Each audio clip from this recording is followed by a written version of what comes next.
saudaraku, perhatikanlah sesamamu di sekelilingmu, baik di lingkungan rumahmu, lingkungan pekerjaanmu, bahkan di antara sesama jemaat gereja. Gembirakan mereka menyambut Natal ini, bersukakah mereka dengan terang ilahi ini. Perhatikanlah dengan sesamamu. Oh, ternyata lebih banyak tidak mau tahu dengan terang ilahi itu. Kebanyakan tidak menghiraukan perintah Allah. Itulah dosa, nista, penghinaan, ketidakadilan, ketidakjujuran manusia pada Allah. Ya, pada zaman ini manusia lebih menyukai gelap daripada terang. Manusia lebih senang melakukan perbuatan yang menentang kehendak Allah. Karena itu manusia semakin jauh terpisah dari Allah, sehingga dunia penuh dengan prasangka, kekacauan, penindasan, pemerkosaan yang mengakibatkan kebencian, perang, dendam membara, penderitaan dan kesetaraan. Oh Tuhan, lihatlah perkara yang menimpa kehidupan kami. Lihatlah derita kami. Dengarkanlah seruan yang datang dan memohon padamu.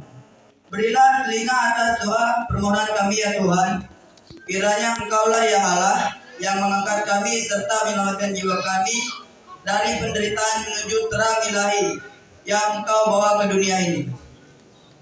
Saudaraku yang kekasih, tidakkah engkau lihat zaman ini semakin menyeret kita ke dalam kekelaman? Manusia cenderung berjalan dalam gelap. Kualitas orang yang berjalan dalam terang ilahi semakin berkurang. Berbuat semuanya sendiri, tidak lagi takut kepada terang ilahi. Walau sebenarnya mereka mengetahui bahwa hidup menuju kesengsaraan bahkan kehancuran.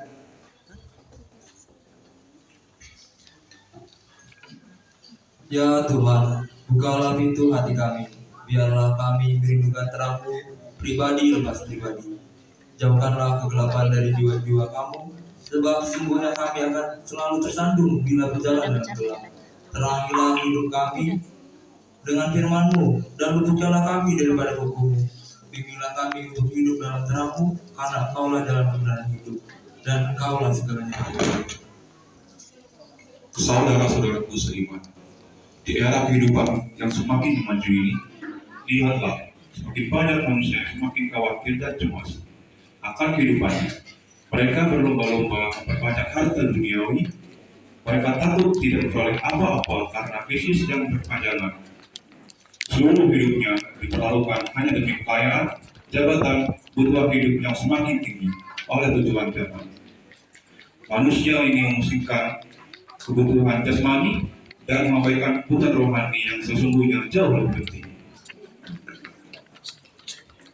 Karena itu aku berkata padamu, janganlah khawatir akan hidupmu, akan apa yang hendak kamu makan atau minum, dan jangan khawatir pula akan tubuhmu, akan apa yang kau pakai.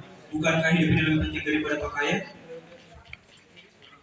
Pandanglah burung-burung di langit yang tidak menabur dan yang tidak menuai dan tidak mengumpulkan bekal dalam lumbung, namun diberi makan oleh Bapakmu yang di sorga. Bukankah kamu jauh melebihi burung-burung itu?